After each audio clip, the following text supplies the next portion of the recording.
Welcome to the Statesman Talk. I'm your host, Anna Chaudhary, and we have with us today Mr. Satyendra Jain, who is a former Delhi cabinet minister and an AAP leader. Satyendra ji, welcome to our podcast. So, sir, I'd like to ask you actually that as a former health minister of Delhi, आपने काफ़ी सारे initiatives करे जैसे कि मोहल्ला clinics आप उसके बारे में कुछ बात करना चाहेंगे आपके बड़े चैलेंजेस जो रहे हैं उसमें तो सबसे बड़ा चैलेंज ये है कि हेल्थ केयर जो है ना, हमारा मानना है कि हेल्थ केयर फॉर ऑल। जी सबसे बड़ा चैलेंज यही था कि हिंदुस्तान में आज़ादी के बाद ये माना गया health care for few, not for all. जो डिफ्रेंशिएशन किया गया ना कि सिर्फ गरीबों के लिए हेल्थ केयर सिस्टम बनाएंगे हम लोग, तो कैसा भी बना लो। मतलब आई वॉश की तरह से कि मैं कैसा भी बना लीजिए ना, हॉस्पिटल खोल दिया, वहाँ पे इलाज हो या ना हो, डिस्पेंसरी बना दी, इलाज हो या ना हो या कुछ ना हो, क्योंकि जो बिल्कुल गरीब है वो तो यूज़ उसको तो बेचारे को कुछ कह नहीं सकता ना। मैंने जो सबसे पहले स्टार्ट किया कि हेल्थ केयर फॉर ऑल, हमने जो भी पॉलिसीज़ बनाई सबके लिए बनाई।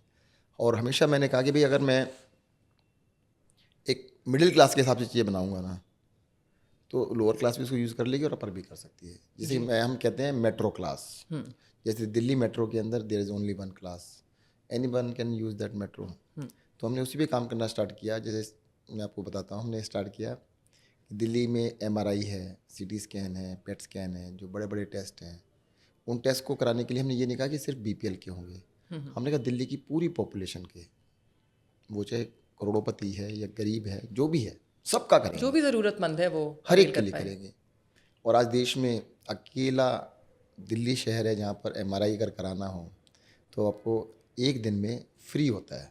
आप दिल्ली सरकार के हॉस्पिटल में जाइएगा, पॉलीक्लिनिक में जाइए, डॉक्टर साहब वहाँ लिखेंगे, प्राइवेट से जाके प्राइवेट करा लीजिए फ्री ऑफ कॉस्ट। और मैं आपको ये भी बताना चाहूँगा कि दुनिया के अंदर भी बड़े बड़े डेवलप कंट्रीज़ में भी CT स्कैन MRI जैसे टेस्ट एक दिन में नहीं होते, हमने करके दिखाया। चैलेंज सबसे बड़ा यही था कि सबके लिए करने के अंदर बहुत बड़ा इशू हुआ। LG साहब ने इसके ऊपर लिखा कि सबके लिए क्यों करना चाहते हो, वाई नॉट फॉर BPL, ये तो वेस्टेज ऑफ मनी है, प्रेशियस गवर्नमेंट रिसोर्सेज को आप वेस्ट कर रहे हैं। तो उस पर काफ़ी वो रही। हमने कहा दिस इज आवर प्रेरोगेटिव और हम चाहते हैं कि सबके लिए करें। तो सबसे बड़ा चैलेंज तो यही है कि जो सबके लिए सिस्टम नहीं बनाया जा रहा था। हमारा ये मानना है कि देखो, जिस देश के अंदर एजुकेशन और हेल्थ केयर, अगर सबके लिए quality education, quality health care अगर सबके लिए हम कर देंगे तो जनता तरक्की तो अपने आप कर लेगी। तो सबसे बड़ा चैलेंज था सबके। जैसे मैं दूसरी योजना बताता हूँ आपको, सड़कों के ऊपर अगर एक्सीडेंट होता है, किसी का भी हो, हम ये नहीं पूछते कि भाई आपका नाम क्या है, कास्ट क्या है, एज क्या है, या आप कितने अमीर हैं गरीब हैं। उसका टोटल एक्सपेंडिचर दिल्ली सरकार देती है प्राइवेट हॉस्पिटल में भी। जी कई साल से चल रही है, इसको फरिश्ते स्कीम कहते हैं, वो हम कर रहे हैं। अब जो हम जितने भी हॉस्पिटल्स बना रहे हैं, अब हम ढाबा टाइप नहीं बना रहे और 5 स्टार भी नहीं बना रहे। We are making metro class, air condition बना रहे हैं, सारे के सारे शानदार बना रहे हैं। बस उसमें प्राइवेट रूम नहीं होगी, बाकी सब कुछ होगा। प्राइवेट हॉस्पिटल जैसा ही सब कुछ बना रहे हैं, तैयारी कर रहे हैं। बस उसमें प्राइवेट रूम्स नहीं होंगे, वार्ड्स होंगे सबके लिए। मंत्री जाए या संतरी जाए, सबको बराबर का वो मिलेगा। हमने मोहल्ला क्लिनिक बनाए हैं, डे 1 से एयर कंडीशन किए, इनको अच्छे बनाए, सारे टेस्ट किए। चैलेंज ये था कि भाई अब मोहल्ला क्लिनिक में चला गया या डिस्पेंसरी में जाते थे, जी टेस्ट तो होते नहीं थे, फिर अस्पताल में चक्कर काटो। तो भाई मोहल्ला क्लिनिक में आप गए हैं तो 3 बेसिक सर्विसेज हैं। डॉक्टर की कंसल्टेशन मिलेगी आपको, दवाइयाँ मिल जाएंगी और सारे टेस्ट हो जाएंगे। 365 टेस्ट हम करते हैं, सारे टेस्ट करते हैं जो भी अवेलेबल है। और मैं बताऊँ, इस टाइम दिल्ली इलेक्शन का एक चुनावी मुद्दा भी है। लोगों को ये लगता है कि अगर ये आम आदमी पार्टी की सरकार नहीं है तो मोहल्ला क्लिनिक बंद हो जाएंगे। मेरे यहाँ तो बहुत बड़ा इशू है, मेरी असेंबली में तो है। लोग कहते हैं भाई सत्येंद्र जैन ने मोहल्ला क्लिनिक स्टार्ट किया, अगर ये गया ना तो मोहल्ला क्लिनिक तो बंद हो जाएंगे। तो हमने हेल्थ को एक पॉलिटिकल इशू भी बनाया। मैं आपको ये भी कहना चाहूँगा कि देखो, इस देश में तो, बाकी देश का मुझे नहीं पता, इस देश में पहली बारी किसी भी पॉलिटिकल पार्टी ने हेल्थ और एजुकेशन को इलेक्शन इशू बनाया, और वो हम थे। और क्योंकि इशू बना दिया तो एक्सपेक्टेशन भी तो बढ़ जाती है। तो जनता कहती करो, सबके लिए करो। जी अब हम बार बार एक चीज़ बोल रहे हैं, लोग कहते हैं फ्री में मत करो। हमने समझा दिया जनता को भाई फ्री में कुछ नहीं है, that is already paid by you. Janata tax से पे कर रही है उसको। जी तो अब जनता कोई भी जनता कहते हमने तो पे किया है जी। तो ये हम समझाने में कामयाब हो रहे हैं कि लोगों को पता लग रहा है कि जो भी हमें मिल रहा है वो हमारे टैक्स के पैसे से ही वापस मिल रहा है। अभी एक हम योजना लेके आ रहे हैं, जितने भी सीनियर सिटीजन हैं, 60 साल से ऊपर जो भी हैं, 1 लाख का बिल हो या 1 करोड़ का हो या उससे ज़्यादा हो, कितना भी बिल हो सकता है, कितनी बारी भी आप एडमिट हो सकते हो, ये नहीं कि साल में 1 बारी हो सकते हो, 4 बारी हो सकते हो, जितना भी खर्चा होगा प्राइवेट हॉस्पिटल का भी दिल्ली सरकार पे करेगी, सबका, जो भी 60 साल से ऊपर है। तो ये तो इंश्योरेंस से भी बढ़ के है। उसके अंदर मैं बता रहा हूँ, कोई क्लासिफिकेशन नहीं है कि आप BPL के होने चाहिए, या आपके घर में टीवी नहीं होना चाहिए, या आपके घर में फ्रिज नहीं होना चाहिए, या आपके पास कार नहीं होनी चाहिए, कुछ भी हो, आप अमीर हैं गरीब है, that is for you everybody. तो मेरी सबसे बड़ा चैलेंज जो हेल्थ केयर के अंदर चैलेंज है वो है हेल्थ केयर फॉर ऑल, और उस चैलेंज को हम मीट कर रहे हैं। तो ये क्या आपको लगता है कि ये स्पेशली कहीं ना कहीं फॉर द मिडिल क्लासेस, या आप सोच के अपने दिमाग में रख के फिर आप ये कर रहे हैं, क्योंकि there been a lot of dissent in the middle classes, क्योंकि हम the middle class have voted up to power in 2014 in a big way, and कहीं ना कहीं ये रोड्स की स्थिति देखते हुए और पोल्यूशन, जिसमें of course it's not only आप दैट इज़ रिस्पॉन्सिबल, हरियाणा भी है आसपास जहाँ से पोल्यूशन आता है, सिर्फ दिल्ली में तो पोल्यूशन प्रोड्यूस नहीं होता, लेकिन इससे नॉर्मल सेंटिमेंट मिडिल क्लास का थोड़ा सा देखो मैं बताता हूँ, मिडिल क्लास को ना, फेवर में नहीं रहा है। मिडिल क्लास को पॉलिटिशियंस यूज़ करते हैं, यूज़ एंड थ्रो करते हैं। बिल्कुल, और ये कोई भी गवर्नमेंट आए, नहीं, कोई भी नहीं की बात नहीं है, जी। चलो मैं जिसकी बात कर रहा हूँ आपको भी पता है जो सेंटर की गवर्नमेंट बनी जी, वो उस मिडिल क्लास की दम पे बनी, और आज उन्होंने मिडिल क्लास को डंप कर दिया है। Now they are working for the elite class, not higher class. Upper class के लिए भी काम नहीं कर रहे हैं, सिर्फ एलीट क्लास के लिए काम कर रहे हैं। The ultra rich, ultra rich, only 10-20 people in the India. बाकी को तो इंसान मानते ही नहीं है, वो कहते हैं नाम से हमें आपसे कोई ज़रूरत नहीं है, तो उसको मिडिल क्लास को भूल चुके हैं। मैं फिर से कह रहा हूँ, देखो क्लास के चक्कर में ना पड़ते हुए ना हम सब के लिए काम कर रहे हैं। अभी देखो मैं आपको 2-3, ये तो मैं हेल्थ के बारे में बता रहा था, अब हमने बिजली फ्री की, हमने ये तो नहीं कहा कि सिर्फ उसको देंगे जिसके घर में 1 किलोवाट का कनेक्शन है, या हमने तो ये नहीं कहा जिसके घर में एक पंखा है उसी को देंगे। मैं सरसदियार में रहता हूँ, सर्दियों के अंदर वहाँ पर भी बहुत सारे लोगों का जीरो बिल आता है 70% घरों का पानी का बिल जीरो आता है। कोठियों के अंदर भी 70% घरों का जीरो बिल आ रहा है ना जी। तो हमने तो क्लासिफिकेशन नहीं किया कि भाई 20,000 लीटर पानी देंगे सिर्फ इस कैटेगरी को देंगे, हम सबको देंगे। तो अभी क्या है कि हमारा प्रचार तंत्र थोड़ा कमज़ोर है, हम ठीक से समझा नहीं पाए, ये तो मैं मानता हूँ जी। जैसे मैंने आपके सामने ये योजना बताई, free MRI, free CT scan, मुझे लगता है आपकी ऑडियंस भी 90% को नहीं पता हो, नहीं पता ज़्यादा, तो गलती तो मेरी है ना, हम काम में लगे रहे, बता नहीं पाए ठीक से, दैट इज़ माई मिस्टेक। तो हमें बताना भी चाहिए कि हम जो कर रहे हैं। अब जैसे फरिश्ते स्कीम है, रोड एक्सीडेंट होता है, 30,000 ज़्यादा से ज़्यादा लोगों की जान बचाई है उसमें, बट पता तो सबको होनी चाहिए ना, जो हॉस्पिटल जाता है उसको जाके पता लग जाता है, बट पता तो पब्लिक को भी होना चाहिए कि हाँ यार एक ऐसी स्कीम है ना। बिल्कुल। आप ही में से एक, भाई देखो अब आप कहेंगे मिडिल क्लास, मैं भी मिडिल क्लास से हूँ, पढ़े लिखी क्लास से हूँ, एजुकेटेड मिडिल क्लास तो पॉलिटिशियंस का दुश्मन है वैसे भी तो पॉलिटिशियंस उसको पसंद तो नहीं करते, अब यूज़ ज़रूर करते हैं।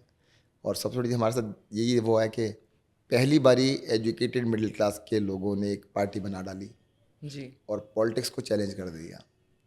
हमने सब कुछ किया है, काम किया है, डायरेक्शन ठीक है, बट हम बहुत सारी चीज़ें जो कर रहे हैं बता नहीं पा रहे हैं, ये मैं अपनी फेलियर भी मानता हूँ। अब जैसे कई मंत्रालय थे मेरे पास, मैं आपको एक छोटी सी चीज़ बताऊँगा। जी। I was the home minister of Delhi also.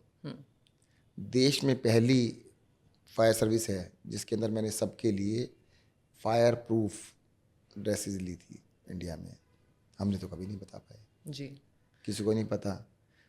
हुआ क्या था, एक फायर के अंदर 5 जवानों की डेथ हुई थी, तो इमीडिएटली उसके बाद हमने ड्रोन्स लिए हैं दिल्ली के अंदर, मतलब फायर सर्विस के लिए one of the finest fire service in India Delhi की है, जो इक्विपमेंट है। मैंने कहा कुछ भी हो लो ना, क्यों नहीं, परंतु जनता को नहीं पता है। तो आप कुछ क्या आम आदमी पार्टी कुछ कर रही है, कुछ स्टेप्स ले रही है इसको, ताकि लोगों को पता चले, क्योंकि स्कीम्स हैं आपकी। अब जैसे मौका मिला, जी। अब आपके सामने मैं बैठा हूँ तो आपने क्वेश्चन नहीं पूछा तभी मैं बता रहा हूँ ना, बिल्कुल। जी। तो अब ये भी एक मौका है। दूसरा मैं बताता, हमने कभी मीडिया को तो मैंने तो कभी टाइम ही नहीं दिया, सीधी सी बात, हम सिर्फ काम में लगे रहे।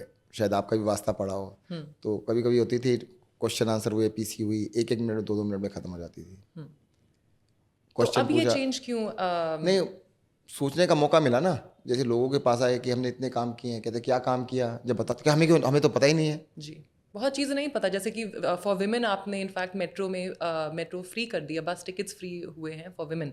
सो ये चीज़ें लेकिन पता नहीं है, काफ़ी लोगों को नहीं पता। नहीं, दो क्लास है, एक है जो यूज़ करा उसको पता है, जी, पर दूसरों को भी तो पता होना चाहिए ना। बिल्कुल, क्योंकि हम भी दिल्ली में ही रहते हैं। वेलफेयर का अगर कोई कार्य कर रहे हैं हम लोग, जी, तो सोशल वेलफेयर का जो भी काम है दूसरों को भी पता होना चाहिए भाई। बिल्कुल। तो बताने के लिए अब हमने स्टार्ट किया है, जल्दी बता भी देंगे। हुँ, ओके, हम ये समझते हैं 90% टाइम काम करने में लगाना चाहिए और 10% एनर्जी बताने में भी लगानी चाहिए। हमारा क्या था, हम 100 का 100 काम में लगा रहे थे, तो 90-10 करना चाहिए इसको। 10 बताने के लिए, 90 करने के लिए। अभी जैसे हम अभी बात कर रहे हैं, there is an ongoing farmer protest wherein Mr. Daliwal has been sitting on a hunger strike for I think about 66 days or so. उसके बारे में आप क्या राय रखते हैं? And what does आम आदमी feel about it? About the farmer protest?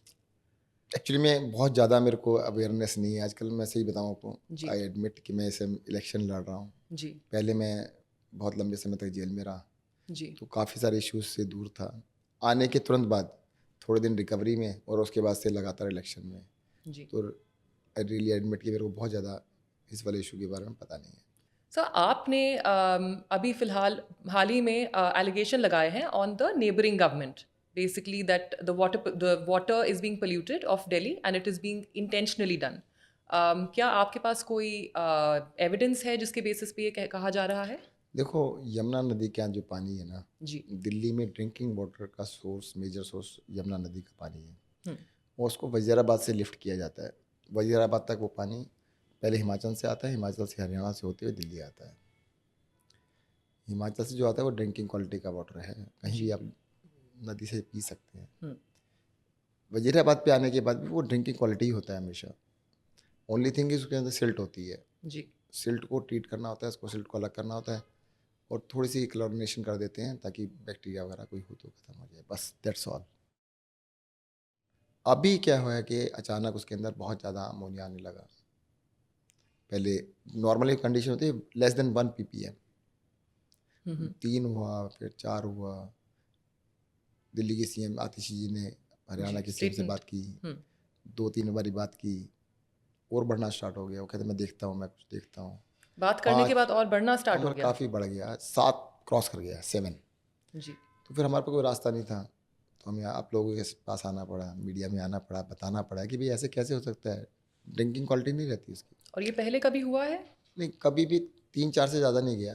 Okay, तो ये तो लेकिन 7 तक पहुँच गया 7 है तक अभी? पहुँची, और क्योंकि इलेक्शन चल रहे हैं तो थोड़ा लगता तो है ही कि अभी इलेक्शन चल रहे हैं, अचानक ऐसा क्यों हो रहा है। हुँ, और जब हमने शोर मचाया तो असर भी बड़ा घट के वापस 3-4 पे आ गया है। 1 से कम होता है हमेशा, जी, 3-4 भी नॉर्मल नहीं है, बहुत ज़्यादा है। और ये मैं बता देता हूँ अमोनिया कैसे बढ़ता है पानी के अंदर।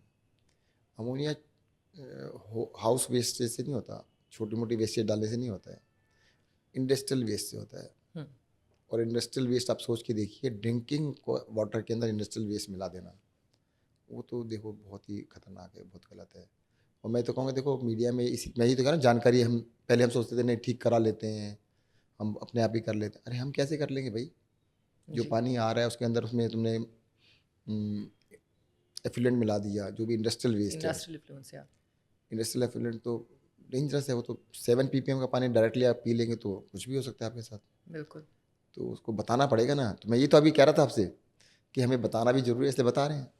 So I'll also like to talk to you about your resignation from your ministerial roles. आपने रिज़ाइन कर दिया था from all your ministerial roles जब आप अरेस्ट हुए थे. And could you please explain that आपने ये जो निर्णय लिया, what were the primary driving factors for it? नहीं नहीं, जिस जिस टाइम मुझे अरेस्ट किया गया ना, जी, देखो उसी टाइम पोर्टफोलियोज तो मेरे चेंज कर दिए गए थे सेम डे। जी, I was minister without portfolio hmm, for a very long period. काफ़ी लंबे समय के लिए मैं विदाउट पोर्टफोलियो था। जी, बाद में मैंने रिजाइन किया था क्योंकि मनीष जी को भी अरेस्ट कर लिया उन्होंने।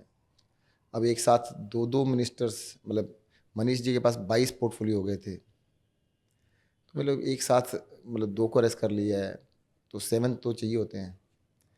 तो इसलिए मैंने कहा भाई ऐसा ना हो कि भाई ऐसा भी लगने लगे कि उन्होंने रिजाइन किया मैंने नहीं किया। उसी दिन रिजाइन करते जिस दिन मनीष जी को किया गया था ना। ओके, तो उसके पीछे रीजनिंग आपकी क्या, प्राइमरी रीजनिंग क्या रही है? नहीं, रीजनिंग की अरेस्ट किया गया था, मुझे यही रीज़न था। तो इसलिए भी मुझे अरेस्ट कर लिया उन्होंने, काम नहीं करने दे रहे हैं, तो इसलिए रिजाइन कर दिया। और ये आपको इसलिए, आपको क्या लगता है इसलिए करा गया था ताकि आप काम ना कर पाएँ? क्योंकि आप देखो, मेरा छोड़ो, जनता को लगता है, जी। जनता को लगता है मोहल्ला क्लिनिक बनाए हैं। हुँ, क्योंकि काम तो हुआ है हाँ, दिल्ली में। यमुना नदी की अभी आप बात कर रहे थे, जी। पॉल्यूशन की बात, यमुना नदी को साफ़ करने की ज़िम्मेदारी मुझे दी गई थी। हुँ, यमुना नदी को साफ़ करने का काम मैं कर रहा था, काफ़ी तेज़ी से काम चल रहा था। तो जनता का कहना है कि भई, कोई तेज़ी कहता को है, तोड़ने के लिए। मुझे ऐसा लगता है कि पता क्या है, हुँ, इस देश के अंदर पॉलिटिक्स है, सब कुछ है, 2-3 महीने होने चाहिए, इलेक्शन के 2-3 महीने कर लो। जी, बाकी तो सबको मिलके देश को आगे बढ़ाने की कोशिश करनी चाहिए। बिल्कुल। हमसे अच्छा काम करो भई, हम यमुना साफ़ कर रहे हैं, आप गंगा साफ़ कर दो ना। हुँ, तो आप क्यों नहीं कर देते? कहते हम तो करेंगे नहीं, आप आपको करने नहीं देंगे, आपको अंदर कर देंगे। अब मैंने मोहल्ला क्लिनिक दिल्ली में 550 बना दिए, अब पूरे देश में 5000 बनाओ ना, 50,000 बनाओ, कौन रोक रहा है? कोई दिक्कत आती है, हम जाके हेल्प करेंगे, समझाएँगे, बताएँगे। हुँ, अरे भई, मिलके क्यों नहीं करते थे? कोई अलग-अलग देश के लिए थोड़ा चुने गए हैं। आपको कंस्ट्रक्टिवली मिलके काम करना चाहिए। ये तो कोई तरीका नहीं होता कि भई, हमसे तेज़ दौड़ो आप। अगर हमें सरपास करना है, हमसे आगे जाना है, हमसे आगे दौड़ के दिखाओ। जी। लड़ंगी मार दी, गिराएँगे। पर वो गिराने का एक और तरीका अपनाया गया आपके, मैं अब इसके साथ अपने दूसरे क्वेश्चन पे आऊँगी आपसे। आपके खिलाफ मनी लॉन्ड्रिंग एलिगेशंस लगाए गए। आपको उसके बारे में आप क्या कहना चाहेंगे? व्हाट इज़ मैं your side of the story? देखो, ऐसा है, एलिगेशंस जो लगाए गए ना, मुझे 2.5 साल पहले अरेस्ट किया गया, इतने लंबे समय तक जेल में रखा गया। अभी तक तो इंक्वायरी चल रही है उनकी। और सर वही है कि 7-8 साल के बाद इंक्वायरी चल रही है, जी, तो 8 साल पहले कर लेते अरेस्ट। 8 साल से भी इंक्वायरी चलती रहती। बिल्कुल। हुँ, और अभी तो कहते हैं केस चलने में 20-25 साल लगेंगे, 20-25-30 साल के अंदर डाल दो, फिर देखेंगे हम क्या करेंगे। हुँ। जो अब मैं हमारी आपको जुडिशियल नटशल सिस्टम में ये कह सकता हूँ कि ये लोग जो आरोप लगाते हैं, आजकल भी टीवी पे लगा रहे हैं, उनके नेताओं के खिलाफ मैं वो कर रहा हूँ, मानहानि के मुकदमे कर रहा हूँ सबके खिलाफ। हुँ, कहते सत्येंद्र जैन के यहाँ से ये मिला, वो मिला, ऐसा मिला, वैसा मिला। मेरे घर से कुछ नहीं मिला। आपके माध्यम से बताना चाहता हूँ, एक इनके नेता हैं, कह रहे हैं इतनी लैंड मिली, कुछ नहीं मिला। कोई कैश नहीं मिला, कोई गोल्ड नहीं मिला, कोई प्रॉपर्टीज नहीं मिली, कुछ नहीं मिला, कुछ मेरे यहाँ से नहीं मिला। ऐसे ही गा रहे हैं, गाए जा रहे हैं। आज तक सुना है कभी किसी मंत्री के खिलाफ छापा मारा हो? पहली बात तो छापा मारा है, देश के अंदर हिस्ट्री उठा लो, कब तक मारे होंगे भाई, जी, जिसके यहाँ कुछ भी ना मिला हो। कहते कुछ नहीं मिला, अरे नहीं, पहले सबसे पहले सीबीआई ने छापे मारे थे, कुछ नहीं मिला। तो फिर कहते हैं सीबीआई ना अरेस्ट नहीं कर पाई, ईडी को लगाओ। ईडी ने पहले अरेस्ट कर लिया, कहते हम छापा बाद में मारेंगे, मिला तो उनको भी कुछ नहीं, तो उन्होंने पहले अरेस्ट कर लिया। सीबीआई ने गलती क्या करी, पहले छापा मार लिया, उसमें कुछ मिला ही नहीं। ईडी वालों ने पहले अरेस्ट कर लिया, कहते अब छापा मारते हैं, मिला उनको भी कुछ नहीं, कहते अब तो अरेस्ट कर लिया हमने। पर आपको ये नहीं लगता कि ये may be it was an effort that जो करना था वो कर दिया, कि रेपुटेशन पे कलंक लगाने की कोशिश जो थी, आपको देखो रोकने की एंड कलंक लगाने की कोशिश, उसमें तो कम से कम कुछ देखो इम्पैक्ट तो हुआ ही है। कलंक लगाने की कोशिश करने से लग जाता तो फिर तो राजनीति में कोई आता ही नहीं। हम तो जब आए थे, अरविंद जी ने शुरू में ही कहा था कि भाई कीचड़ में उतर रहे हो, दाग लग सकते हैं, ध्यान रखना। और ये भी कहा था कि जेल जाने के लिए तैयार रहना। जेल की बात से शुरू में लगता था मोटिवेट करने के लिए कहते होंगे, बाद में लगा कि नहीं, मोटिवेशन की बात नहीं थी, ये एक्चुअल में ही इतनी खतरनाक चीज़ है। एजुकेटेड मिडिल क्लास को पॉलिटिक्स में आए, ये नेताओं को पसंद तो नहीं है। वो कहते हैं आप तालियां बजाओ, फेसबुक ट्विटर के ऊपर जो मर्जी लिखो, गालियां दो, वो भी अच्छी बात है, पर सोशल मीडिया के ऊपर दूर बैठ के करते रहो जो करना है। खुद पॉलिटिक्स में मत आ जाना। अगर खुद पॉलिटिक्स में आओगे तो तुम्हारा हाल सत्येंद्र जैन जैसा करेंगे। तो आपका एग्जाम्पल बनाया गया है। एग्जाम्पल से हमारे तो गांव में कहते हैं, एक कौवा मार के टांग दो, 1000 कौवे डर जाते हैं। तो एग्जाम्पल सेट करने की कोशिश की गई, पर कि गड़बड़ कोई पता क्या, हिम्मत ना करे। पर गड़बड़ क्या हो गई, इन्होंने मुझे अरेस्ट किया, मनीष जी को किया, संजय सिंह को किया, अरविंद केजरीवाल को किया, पर एग्जाम्पल सेट हुआ नहीं, कोई भी टूटा तो नहीं। अगर टूट गए होते तो एग्जाम्पल सेट हो गया होता। मैं तो ये मानता हूँ, देखो इस जीवन में मरने से पहले कुछ कर जाओ। जैसे कि दिया नहीं होता, दिए का काम कहते हैं कि रोशनी दिखाना है। हाँ, रोशनी दिखाना है, पर उससे भी बड़ा काम है कि बुझने से पहले 4 दिए और जला जाए। तो हम तो कहते हैं भाई, हमारी हिम्मत को देख के कम से कम कहीं ना कहीं कोई ना कोई नौजवान में हिम्मत आई होगी कि कभी ना कभी हमें भी इस देश के लिए कुछ करना है। मुझे तो हिम्मत सबसे बड़ी इस बात से आती थी कि भगत सिंह 23 साल की उम्र में एक सॉरी तो कहना था, तो उन्हें सॉरी ना कह के फांसी पे चढ़ा गया। तो इस देश को तो बहुत कुछ मिला ना। तो अगर तुम ऐसे दब जाओगे, तो पॉलिटिकल क्लास वॉर है ये। जैसे मैं ये नहीं कह रहा कि पर्सनल मुझसे कोई दुश्मनी है, मैं नहीं मानता कोई भी पॉलिटिशियन गया था और सत्येंद्र जैन से मेरी दुश्मनी है, मैं तो नहीं मानता। पर क्लास की वॉर है, क्योंकि मैं इसलिए कह सकता हूँ, जब मुझे 2013 में टिकट मिला था, 21 जुलाई 2013 को टिकट मिला, 2 दिन बाद मुझे अरेस्ट कर लिया। तब भी यही वॉर थी जी। कि भाई अरविंद केजरीवाल की पार्टी बन गई थी, और मुझे अरेस्ट करने के बाद पता क्या हुआ था, हमें कैंडिडेट नहीं मिले थे इलेक्शन लड़ने वाले। ताकि कोई आगे ही ना आए।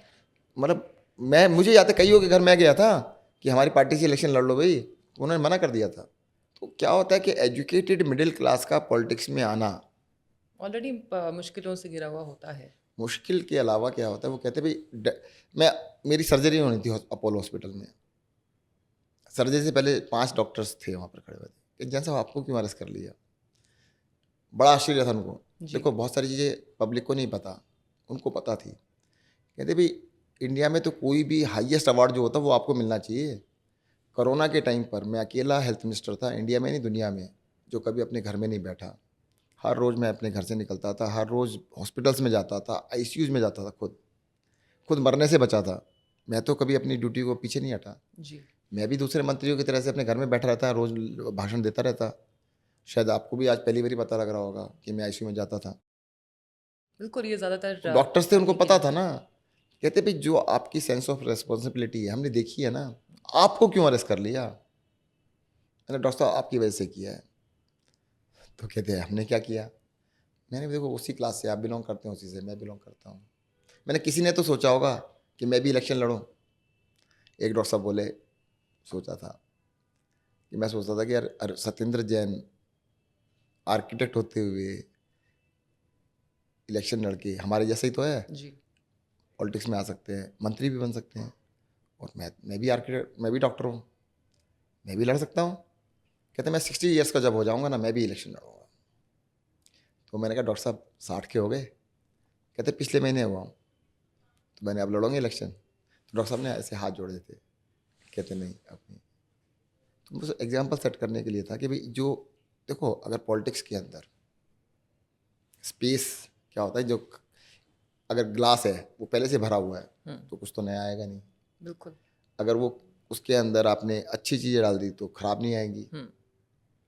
तो इस स्पेस के अंदर ज़्यादातर वो लोग हैं, या तो 2-3 पार्टियों के लोग। सबसे आसान किसके लिए है, बहुत पैसे वाले लोग हैं, बहुत पैसे वाले, वो आ सकते हैं पॉलिटिक्स के अंदर। दूसरा, बहुत बदमाश है किसी भी तरह से, उनके लिए तो बहुत आसान है एंट्री। एजुकेटेड मिडिल क्लास के लिए इतने ज़बरदस्त बैरियर्स हैं जी। कि वो अंदर घुस नहीं सकता। घुसेगा तो कुर्सियाँ बिछाता रह जाएगा सारी ज़िंदगी। इन नेताओं के लिए पीछे बैठ के नोट्स लिखता रहेगा, नोट्स लिख के उनको पकड़ाता रहेगा, जो ये आप बोल दो, खुद कुछ नहीं कर पाएगा। मैं तो कहना चाहूँगा जी, भाई एजुकेटेड मिडिल क्लास को भी रिंग में तो उतरना पड़ेगा कभी ना कभी। हर रोज़ मैं भी उस क्लास में से हूँ। मैं भी टीवी के सामने बैठ के रोज़ गालियाँ देता था नेताओं को, ये कर दिया वो कर दिया। फिर थोड़ी देर में लगा यार तो रोज़ ही टॉपिक भी चेंज हो जाता है, जी। कुछ भी रिफॉर्म नहीं हुआ। मेरे टीवी को छोड़ के जो मेरा टीवी था वो रिफॉर्म हो गया हो तो हो गया हो, देश में रिफॉर्म नहीं हो रहा। तो कूद गए मैदान में। अब कूद गए तो ये जरूर कह सकता हूँ कि देखो, सरकार चलाना अगर इंटेंट ठीक है तो बहुत आसान काम है। इंटेंट ठीक होनी चाहिए, काम भी ठीक होगा। So I'd also like to ask you about money, power and the spending that happens in elections. उस पे क्या आप कहना चाहेंगे? What is the reality? Reality तो है, और इसीलिए नेता लोग बांट भी रहे हैं। अब तो दिल्ली के इलेक्शन में भी टीवी पे रोज आता है, दिखाई भी देता है। जी। कभी कैश बांट रहे हैं, कभी कुछ बांट रहे हैं, साड़ियाँ बांट रहे हैं, कंबल बांट रहे हैं, सूट सलवार कमीज सलवार बांट रहे हैं, साड़ियाँ बांट रहे हैं, जूते चप्पल भी बांट रहे हैं, वॉल क्लॉक कैसरोल सब कुछ बांट रहे हैं। पर बिकाऊ है दिल्ली की जनता, आपको क्या नहीं, लगता पर है? मैं आपको ये बता दूं, जैसे मेरे यहाँ पर भी क्या हुआ है, बीजेपी ने एक अमेरिका से कैंडिडेट को लेके आए हैं, पैसा बहुत है उनके पास। दिल्ली के जो अभी एफिडेविट भरे गए सबने, सबसे अमीर आदमी है, उनकी यही क्वालिफिकेशन है, सबसे अमीर है। बाकी एजुकेशनल क्वालिफिकेशन 10वीं पास है। तो 10वीं पास को इसलिए टिकट दे दिया कि यार इसमें पैसा बहुत है, इस सज्जन को हरा देगा। तो वो सज्जन मेरे सामने क्यों आए, उसकी भी कहानी है। अमेरिका से आए, कहते इलेक्शन लड़ेंगे दिल्ली में। तो उन्होंने कहा भाई सबसे ज़्यादा वोट कहाँ बिकते हैं, कहते बस्तियों में, स्लम बस्तियों में बिकते हैं। तो पूरी लिस्ट देखी, 70 कंस्टिट्यूंसी थी, 70 कंस्टिट्यूंसी में हमने देखा एक ही बस्ती निकली, उसका नाम था शकूर बस्ती। तो भाई साहब शकूर बस्ती में आ गए, तो गए शकूर बस्ती में। अब जनता क्या कहती है, कहते ये तो प्रवासी पंछी है, चुनावी पंछी बोलते हैं उसको। प्रवासी का मतलब जो प्रवास करता है, कहीं और रहता है, जी। इंडिया से बाहर रहते हैं वो तो। एनआरआई। अब ये पता नहीं जी एनआरआई है कि अमेरिकन सिटीजन है कि इंडियन सिटीजन, ये नहीं पता मुझे। जी। जनता ये कहती है भाई अगर एक असेंबली की वजह दूसरी असेंबली में रहता है तो उसको हम कहते हैं बाहर ही कहते हैं। हम्म। और दिल्ली से बाहर रहे, मान लो हरियाणा में रहता है तो कहते अरे क्या बात करो, तो हरियाणा में रहता है।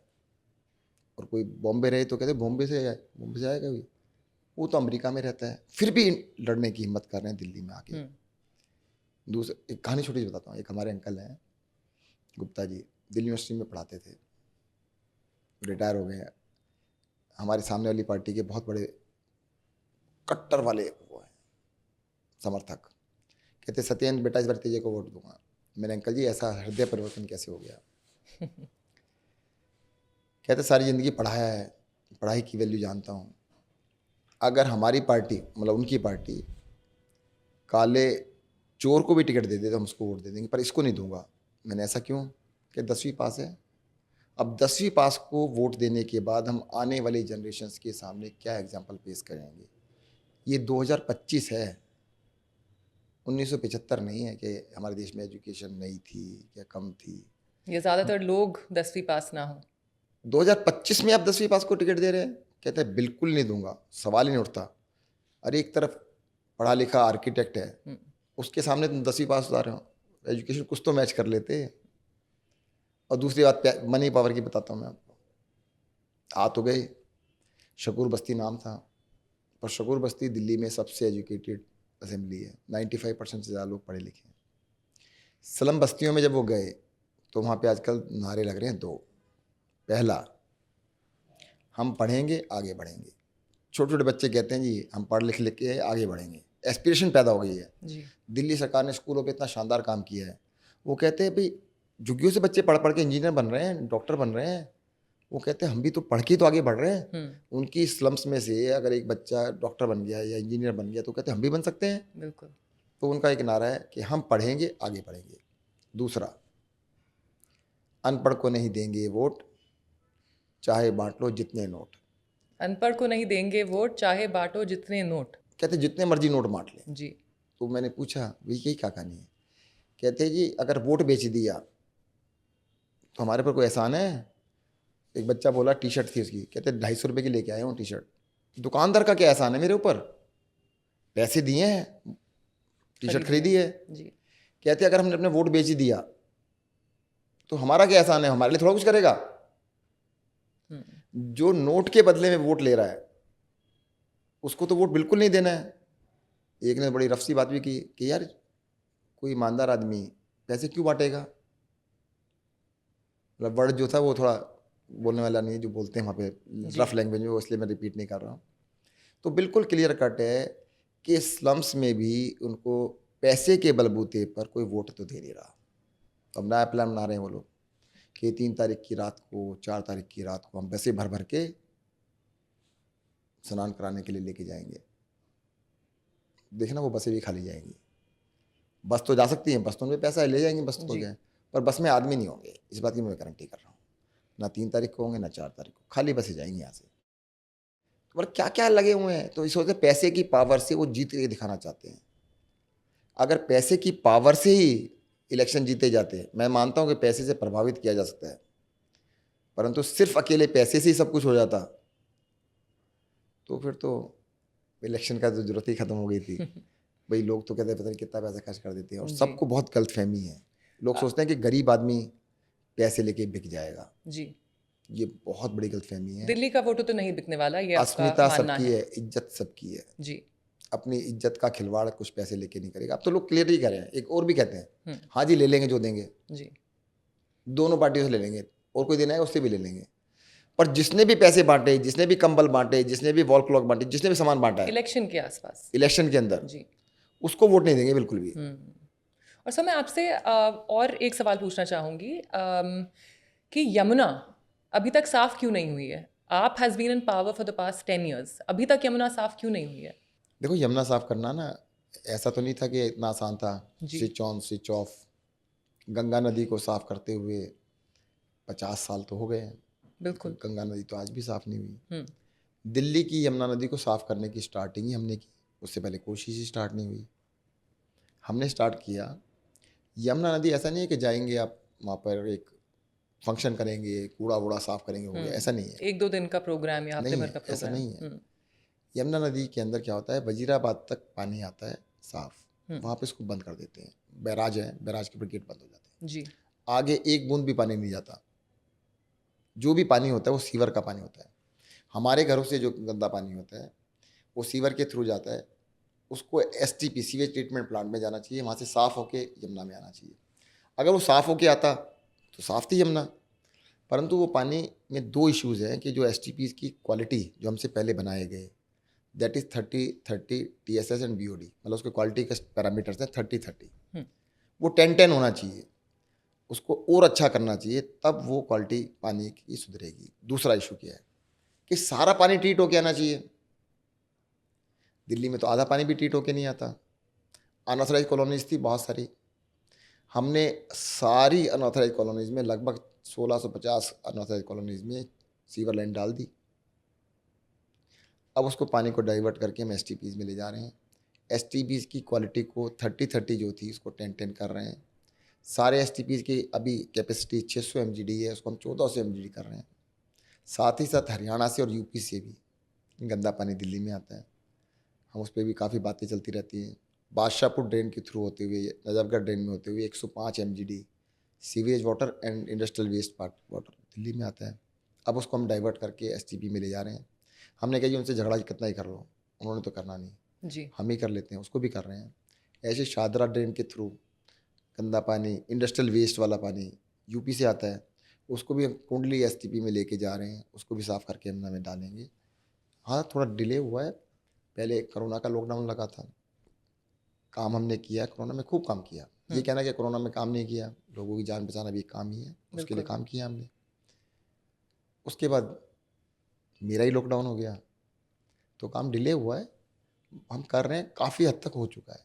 पर मैं ये नहीं कहूँगा साफ़ हो गया। देखो ये गिलास पानी का गिलास है, अगर इसके अंदर आधा पानी सीवर का आधा साफ़ है तो गंदा ही रहेगा ना। और मैं कहता हूँ आधे की जगह 70% साफ़ है, 30% खराब है तो भी गंदा ही है। साफ़ तो उस दिन होगा जब बिल्कुल साफ़ होगा। बिल्कुल। तो साफ़ होने में ज़्यादा समय अब नहीं लगेगा, इसको हम साफ़ कर देंगे, 2 या 2.5 साल में साफ़ हो जाएगा। सर ये तो आपने बताई यमुना की बात और पानी की सिचुएशन। मैं आपसे पूछना चाहूँगी कि दिल्ली की रोड्स जो कि काफ़ी सालों से मतलब बद से बदतर ही होती जा रही है कंडीशन, वो कब ठीक होगी? नहीं रोड्स का तो देखो क्या था, ये सबसे पहले मुझे अरेस्ट किया गया जी। मनीष जी को किया गया, अरविंद जी को कर लिया गया, तो सबको अरेस्ट करने से थोड़ा सा इशू होता है। अब जब अरेस्ट कर लिया था, देखो दिल्ली का स्ट्रक्चर अलग तरह से है, दिल्ली जो यूनियन टेरिटरी, यस, केंद्र सरकार कुछ भी कर सकती थी, LG साहब भी कर सकते थे। आपने यमुना का मेरे से पूछा, आपने अपनी फुटेज निकाल के देखना, मुझे अरेस्ट करने के बाद तो LG साहब रोज़ आना यमुना प्रोजेक्ट पे ही जाते थे, और वो उन्होंने बयान भी दिए अभी यमुना साफ़ हो जाएगी, चुटकी मारेंगे साफ़ हो जाए। ऐसे थोड़ा साफ़ हो जाती है कि तुमने ताली बजाई। उन्होंने तो ये सोचा था भी सत्येंद्र जैन ने, अरविंद केजरीवाल ने, इन्होंने मिलकर यमुना साफ़ करना स्टार्ट कर दिया, अब तो लास्ट लेग आ गई। अरे भाई लास्ट नहीं आई थी, अभी 2-2.5 साल का काम रहता था जी। हर रोज़ उनका यही काम था कि कभी इस प्रोजेक्ट पे जाएंगे, कभी उस प्रोजेक्ट पे जाएंगे, रोज़ अखबारों में आर्टिकल छप रहे हैं कि बस जी LG साहब ने साफ़ कर दी, हुई तो नहीं ना हमसे जी। तो लेकिन दिल्ली की रोड्स की अगर हम बात रोड की करें भी बता रहा हूँ, रोड की बता रहा हूँ, तो उन्हें तुलवाई क्यों, उनको साफ ठीक करा देते ना, रिपेयर ही तो करानी थी। अरविंद केजरीवाल जब से छूटे उसके बाद से रिपेयर हो रही हैं, ठीक हो रही हैं। और लगभग हो भी गई हैं, थोड़ी बहुत रह गई हैं, वो भी हो जाएंगी। अभी क्या होता है, जब बहुत ज़्यादा ठंड पड़ती है तो जो तारकोल की सड़कें होती हैं वो टूट जाती हैं। जी, कई जगह रिपेयर कराई भी, वो फिर से टूट गई। बिल्कुल। ये काफ़ी अरे मुद्दा रहा भाई, है।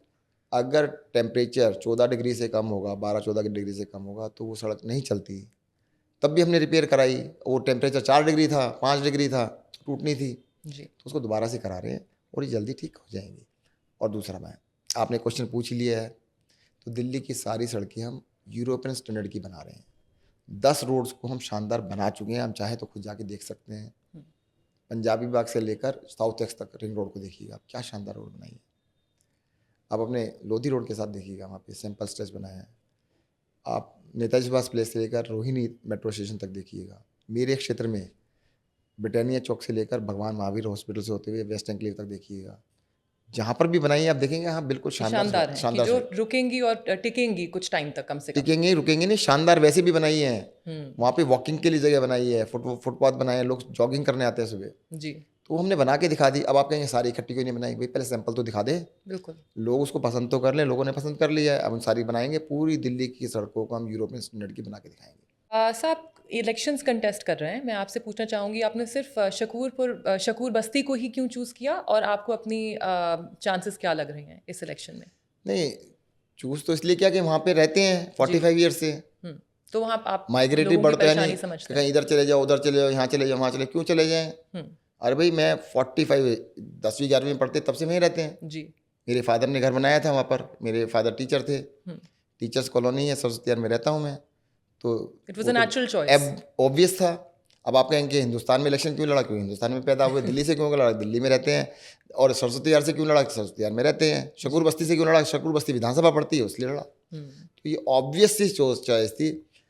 मैं कोई माइग्रेटरी बर्ड नहीं हूँ कि मन किया और इधर से उधर उड़ गए, वहाँ चले गए, वहाँ चले। मुझे तो बड़े मेरे जानकारों ने सलाह दी थी सीट चेंज कर लो। मैंने क्यों जी, कर लो कि नहीं नहीं, आप जेल गए थे ना, शायद कुछ रेपुटेशन ख़राब हो गई होगी। इन्हें जो मुझे जानते हैं ना, बचपन से जानते हैं, रेपुटेशन ख़राब नहीं, अच्छी हुई होगी, यहीं से लड़ूंगा। So the BJP and it's gone all out to basically malign up. आपके खिलाफ काफ़ी सारी कैंपेन्स चल रही हैं। कांग्रेस तो क्योंकि मान लीजिए ज़्यादा रेलिवेंट अभी के ज़माने में है नहीं, तो कंपटीशन दिल्ली की जनता के लिए तो इट इज़ द बीजेपी और आप। So do you think that it's affected negatively the chances of winning for आप, जो कॉन्स्टेंटली देखो नेगेटिव न्यूज़ और देखो, जनता के बीच में हम जा रहे हैं, जी, जनता को काम चाहिए। हम जा रहे हैं, हम काम लेके जा रहे हैं, अपना हमने किया है, और आगे हम क्या क्या कर रहे हैं। हो सकता है दूसरी चीज़ें भी चाहिए हो। अभी लोकसभा का इलेक्शन हुआ है, मारने कूटने के लिए, पीटने पाटने के लिए उन्होंने चुन दिए ना। भाई तुम पाकिस्तान को कूटो, चाइना को पीटो, बांग्लादेश को, जो मर्जी करो उसके साथ, जी, बना तो दिए। अगर घर में सारे मारने कूटने में लग गए तो काम कौन करेगा? बिल्कुल। भाई सारे लोग बड़े बड़े कामों में लग गए। हुँ, भाई छोटे छोटे स्कूल हैं, अस्पताल है, मोहल्ला क्लिनिक हैं, सड़कें हैं, बिजली है, पानी है, ये काम वाले भी तो कुछ चाहिए। मुझे 2.5 साल पहले अरेस्ट किया गया, तो मैं भी सोचता था भाई सारे काम असेंबली के जो बचे हुए थे वो सब तो कर दिए होंगे इन्होंने। जी। मेरे यहाँ पे तीनों जो काउंसलर बीजेपी के हैं, एमपी भी बीजेपी के हैं। हुँ, अब से नहीं, कितने सालों से मैं सब काम कर दिया। आके पता लगा कुछ भी नहीं किया। मेरी इंतजार हो रही थी, लोग कहते हैं जैन साहब आप आ गए हो कर देंगे।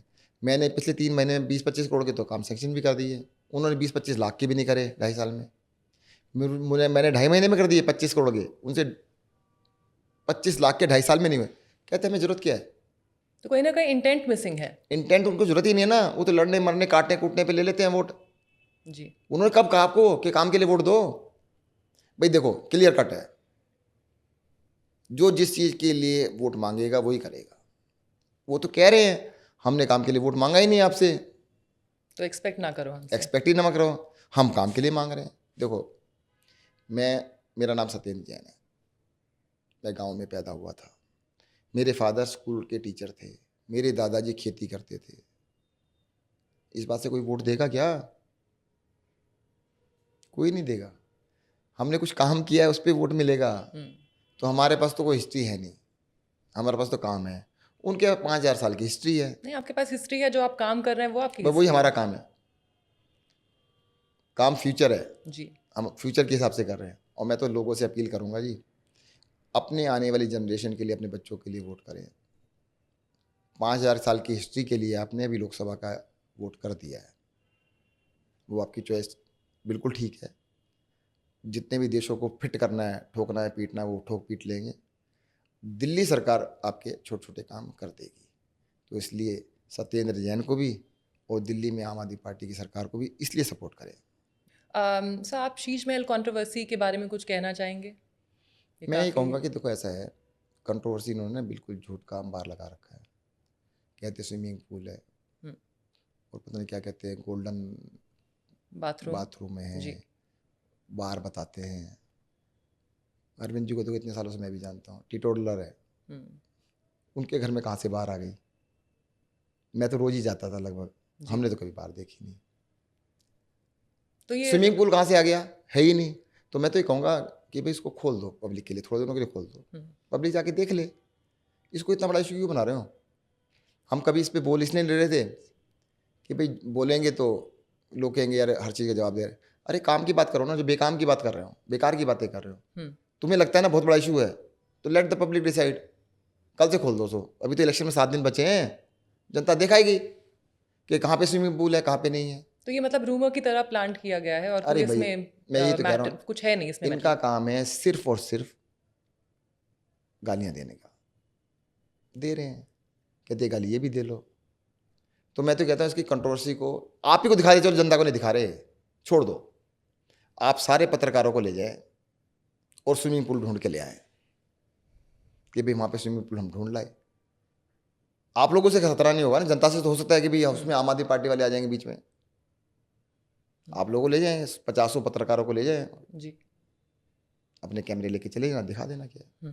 तो अगर आप जीतते हैं, if आप comes back to power, तो will Atishi ji be the CM? Will she continue to be the CM? या फिर क्या plan of action क्या है? अगर केजरीवाल जी, because अभी भी he's not been completely removed from the cases, Supreme Court की अभी भी केस उनके खिलाफ जारी है, तो what is going to happen? नहीं, काम कैसे होगा दिल्ली का? केसेस तो पहले भी चल रहे थे जी। मैं आपको एक बच्ची बताना चाहूँ, जब वो जेल में थे जी। तब वो मुख्यमंत्री थे। हम्म। जेल से बाहर आने के बाद कुछ दिनों के बाद उन्होंने रिजाइन किया था। कोई उनकी कंडीशन नहीं थी कि उनको रिजाइन करना है, उन्होंने रिजाइन इसलिए किया था, अरे भाई बीजेपी ने आरोप लगा दिया, अरेस्ट कर लिया, अब 20 साल केस चलेगा। जी। भाई 20 साल तक केस चलेगा तो 20 साल तो फिर छोड़ दो, पॉलिटिक्स खत्म हुई खत्म। उन्होंने कहा भाई जनता के पास जाते हैं, जनता को अगर ठीक लगेगा तो मुझे मैंडेट दोबारा दो, तो मैं मुख्यमंत्री बनूंगा, नहीं तो नहीं बनूंगा। There was no compulsion. आज भी वो सीएम होते चाहते तो। और अरविंद केजरीवाल जी के नाम से आम आदमी पार्टी इलेक्शन लड़ रही है। तो CM, who would be the CM then? तो बता तो जी, जिसके नाम से लड़ रहे हैं वही रहेंगे। ओके। पर अगर ऐसी स्थिति बनती है कि मान लीजिए फिर से उनको जेल में ले जाया जाता है, तो फिर who will be the face? ये क्या बीजेपी वालों ने कहा आपसे? नहीं, मैं कह रही हूँ अगर मान लीजिए ऐसा होता है, अगर ऐसा क्यों होता है? तो आप कह रहे हैं ऐसा नहीं हो सकता, क्यों होगा? केजरीवाल जी ही अब तो केस चालू हो गया ना, केस का डिसाइड होगा ना, केस में कुछ है ही नहीं। Because judicial proceedings take time. Time लगेगा तो केस में जब कुछ है ही नहीं ना।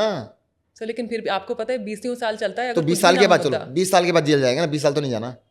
तो आप तो 5 साल के लिए बना रहे हो। और आपको नहीं लगता कि in the workings of for the basically, because Delhi एक बहुत बड़ा और कॉम्प्लिकेटेड क्षेत्र है, सो इसमें कुछ मतलब इसकी गति में थोड़ी स्लो डाउन नहीं होगा अगर वो जेल में, अगर मान लीजिए? क्यों जाएंगे? अच्छा 20 साल के बाद होगा ना, 20 साल तक तो स्लो डाउन नहीं होगा जी। अरे 20 साल बाद तो पता नहीं हम जिंदा रहेंगे नहीं रहेंगे। आपको क्या गारंटी अरविंद केजरीवाल जिंदा होंगे 20 साल के बाद? पर अगर मान लीजिए नए केस डाले, क्योंकि सही या गलत, अब देखो बात सुनो, अब तो आप ये बिल्कुल मान के चल रहे हो कि बीजेपी वाले झूठे केस डालते ही रहेंगे। अरे कब तक रहेंगे भाई वो? तो आप कह रहे हैं अब आपको मैं नहीं डाल सकते? छोटी चीज बता दूं मैं, बीजेपी ने 303 सीटें मिली थी पिछली बारी जी। इस बार इनको 63 सीटों का नुकसान हुआ है, 60 सीटों का नुकसान हुआ है। सिर्फ एक ही कारण था, बता रहा हूँ, विक्टिमाइजेशन। कैसे आप? नहीं, जो उन्होंने जनता, जो लोगों के साथ किया, हम लोगों के साथ किया, जनता को दिखता है भाई। जी। ये करने की जरूरत क्या है तुम्हारे को? अपना काम करो ना भाई। अरविंद केजरीवाल को ठोकेंगे? अरविंद केजरीवाल क्या है? वो इतनी बड़ी केंद्र सरकार, कितनी पावर्स, एक आधे स्टेट के छोटे से मुख्यमंत्री के पीछे तुम पड़े हो। इस चीज़ को कोई पसंद नहीं करता, कहते तुम काम करो यार, अपना काम करो। इससे अब तुम, मुझे लगता है शायद वो भी समझ रहे होंगे, ऐसा नहीं है कि इस तरह की राजनीति से कोई भला नहीं होता है। और आप जैसे कह रहे हो ना कि नए झूठे केस बनाएंगे वो, अगर बनते हैं तो जी, बिकॉज ये नहीं, ट्रेंड उसका तो मतलब तो यही है ना, अगर झूठे केस बनाएंगे तो हो सकता है ना बनाए, क्योंकि उनको भी पता है जनता पसंद नहीं करती इन चीज़ों को। ओके। एंड सर, आखिरी सवाल मैं आपसे ये पूछना चाहूँगी कि अगर आप आज की पॉलिटिक्स में मान लीजिए 2 चीज़ें या 3 चीज़ें बदल सकते हैं, तो वो 3 क्या होंगी और क्यों? पहली चीज़ तो मैं चाहूँगा कि भाई इंटेंट क्लियर होनी चाहिए, तो तुम क्या करना चाहते हो। और पब्लिक, मतलब ये ना हो कि प्राइवेट में कुछ और इंटेंट है, पब्लिकली कोई और इंटेंट है, दिखाने के लिए कुछ और है। वैसे वो कैसे मॉड्यूलेट हो सकती है? उसका तो कोई तरीका नहीं हो, तो हर इंसान अपने दिल में जानता है। आपने ये पूछा ना तुम चाहते क्या हो, जी। चाहेंगे तो बेस्ट ही चाहेंगे। अब कैसे होगा तो वो मॉडलिटीज़ आप जानो, आपने क्वेश्चन पूछा है। मैं ठीक। चाहता हूँ कि भाई जो है ना, जो मन में हो वही जबान पे हो। तो ये पहला तो पहली ये होना। चीज़ हुई। जी। दूसरा जज्बा होना चाहिए कुछ करने का, हुँ। कि अपने देश के लिए कुछ कर सकें। तीसरा मुझे लगता है हमें बड़ा सोचना चाहिए। इलैबोरेट करें प्लीज़। बड़ा सोचने का मतलब ये है कि हम क्यों सोचते हैं, छोटी छोटी चीज़ों में क्यों लगे रहते हैं। बड़ा सोचें कि हम अपने देश को कैसे डेवलप कर सकते हैं। हमसे तो हो ही नहीं सकता, इसलिए कुछ लोगों को डेवलप कर दो। ऐसे थोड़ा होता है। 140 करोड़ की आबादी है इस देश में। हम कहते हैं हमारी जीडीपी $2650 है, पर कैपिटा इनकम जिसे कहते हैं। जी। बट 100 करोड़ लोगों की पर कैपिटा इनकम तो 2000 रुपये महीना है। अरे 2000 रुपये महीना अगर हमारी मेजोरिटी ऑफ पॉपुलेशन कमाएगी तो ये देश कैसे आगे बढ़ेगा। हमें कम से कम कुछ तो देख ले। हम सिर्फ फिगर्स में जज वो दिखा रहे हैं, नहीं नहीं हमारा देश तरक्की करिए, हमने इतने एयरपोर्ट बना लिए, पर कितने लोग बाई एयर ट्रैवल कर पा रहे हैं। बाई एयर ट्रैवल करने लायक सबको बना दो ना, जी। वो भी तो टारगेट होना चाहिए। वो टारगेट नहीं है, कहते नहीं हम कुछ लोगों के लिए। We are making a country for few. हम दूसरों को एक्सक्लूड कर रहे हैं। हमें तरक्की सबकी लेकर के लेके चलनी है। हम कहते हैं माउंट एवरेस्ट पे चढ़े, पर अकेले चढ़ेंगे, किसी और को नहीं लेके जाएंगे। अरे चढ़ो तो सही, साथ में कितने लेके गए वो इम्पोर्टेंट है ना। हुँ। हमें देश को आगे बढ़ाने की सोचनी चाहिए। और दुनिया के अंदर बहुत सारे देशों के आगे एक टैग लगा है डेवलप कंट्री। हमें अपने देश को भी डेवलप कंट्री बनाने की ज़रूरत है। और मैं ये मानता हूँ अगर सिंसियरली सभी लोग लग जाएं तो आने वाले 20-25 साल में हम डेवलप कंट्री बन सकते हैं। हमारी ग्रोथ रेट 14-15% पे हम ला सकते हैं फॉर 10 ईयर 15 ईयर्स। और हम बड़ी तेज़ी तरक्की करें। हमने करा क्या है, हमने बिजनेस तो करने नहीं देते, उद्योग व्यापार को बेड़ागर करने में लगे हुए हैं। इस देश की हिस्ट्री में कभी ऐसा हुआ नहीं जो आज हो रहा है। पिछले 5 साल में हाई नेटवर्थ इंडिविजुअल्स इंडिया छोड़ छोड़ के छोड़ भाग जा रहे रहे हैं। जी, बिल्कुल। हैं। ऐसा तो सिर्फ उन्हीं देशों में होता है जो फेल्ड कंट्री होते हैं। हम क्या करने जा रहे हैं, रशिया में हुआ था 1989 90s में, इंडिया में हो रहा है। इसका मतलब हालात सेम हो गए हमारे भी। या उस तरफ जा रहे हैं। दिख नहीं रहा ना, हम तो यहाँ पे हैं, पता नहीं लगता ना किसी को क्या हो रहा है। जब हिस्ट्री लिखी जाएगी या जो दूर से देख रहा होगा उसको तो पता लग रहा होगा। अगर सिचुएशन सेम है, इंडिया से हर साल 10,000 लोग हाई नेटवर्थ जो बहुत अमीर हैं, जो बड़े बड़े व्यापार चलाते हैं, इंडस्ट्री चलाते हैं, वो छोड़ के भाग रहे हैं देश, तो देश कहाँ जाएगा। तो सोचने की आवश्यकता है कि हमारे को इंक्लूसिव ग्रोथ की ज़रूरत है। और सबसे बड़ी बात यह है कि हमें सबकी ग्रोथ की ज़रूरत है। All right. So thank you for this conversation, sir. Thank It was lovely having this conversation with you. Okay. If you like this episode, then please follow, like, and subscribe for more. Thank you.